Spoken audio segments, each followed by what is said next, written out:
Echoing thoughts, understanding and using the phrase. Hello, everyone. Welcome back to our channel, where we dive into the fascinating world of the English language. Today, we're going to explore a phrase that's as poetic as it is practical, echoing the thoughts.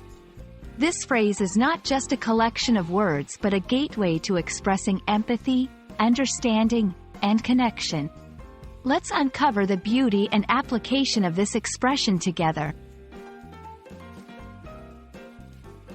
When we say someone is echoing the thoughts of another person, we're talking about a situation where one person's ideas, feelings, or opinions closely resemble or reflect those of someone else.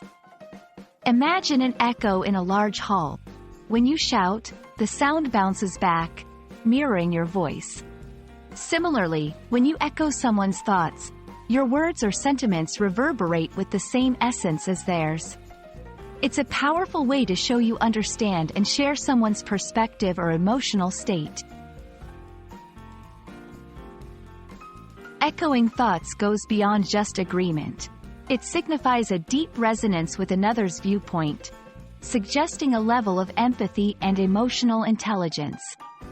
When you echo someone's thoughts, you're not just saying, "I agree," but rather, "I truly understand where you're coming from, and I feel the same way." This can strengthen relationships, foster trust, and encourage open communication. Using echoing the thoughts effectively requires active listening and genuine understanding. Here's how you can practice this. 1. Listen carefully. Pay close attention to what the other person is saying, both their words and the emotions behind them. 2. Reflect on what's said. Think about how their message resonates with your own experiences or beliefs. 3. Express your echo. Articulate your shared understanding by saying something like, "I echo your thoughts on this," or "That really echoes with what I believe too." Remember, echoing thoughts is not about parroting someone else's words but connecting on a deeper level. Let's see how this looks in real conversations.